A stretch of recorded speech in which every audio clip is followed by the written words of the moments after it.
everyone, my name is Summer. My pronouns are she and her. I'm a youth advisor for the Community Suicide Prevention Network, and I'm also a youth advisor for the Ontario Centre of Excellence for Child and Youth Mental Health, and I'll be one of your presenters today. Hi, I'm Charlie. I'll be the other presenter. My pronouns are they and them, and I'm a volunteer with this project.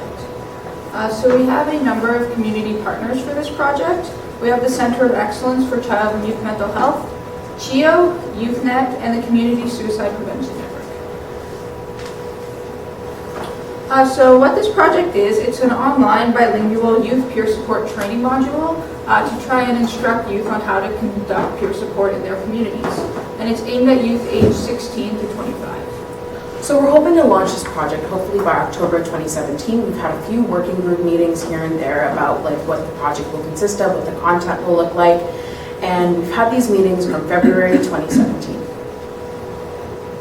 So why are we doing this? So basically we're doing this because, as indicated, there's a huge need for peer support in mental health care. So basically a lot of youth would rather reach out to a peer rather than a trained mental health professional.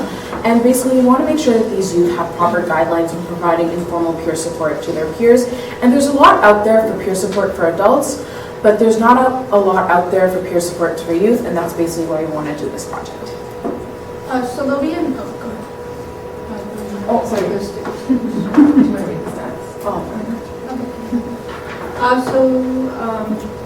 Also, please remember that the purpose of this is not to basically formally accredit any youth in peer support. We're not saying that these youth, once they complete the module, are formal peer support workers, and we're not implying that these youth are trained mental health professionals as well. It's just meant to be an infographic and sort of informal peer support module to basically help youth know how to perform peer support informally.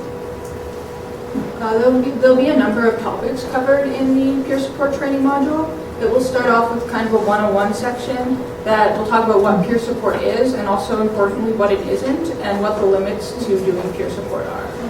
Then we're going to have a self-care section, which will basically talk about the boundaries and limits when providing peer support, basically how to help youth basically reflect on their experiences when they're providing peer support, and also, most importantly, self-care. So how to take care of yourself when you're helping someone else. And it's important to remember that you can't help somebody else unless you're taken care of. Then after that, we're going to talk about what makes up the peer support relationship, including the core values of peer support, and also the importance of lived experience when doing peer support.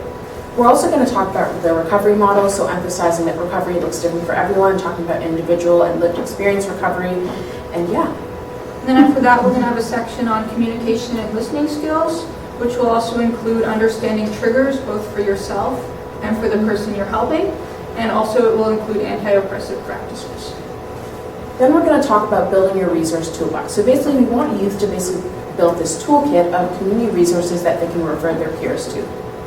Then after that, we'll talk about crises, both how to prevent them and how to intervene if they do happen.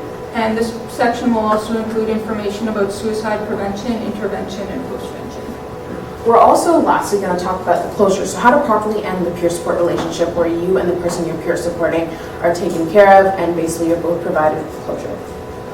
So moving forward with this project, we're going to be conducting focus groups for youth who are doing peer support in either a formal or informal context right now, to try and figure out what they want from this kind of training module. And we'll also be working with our larger working group again that we started with to try to get more feedback from them and from people who are interested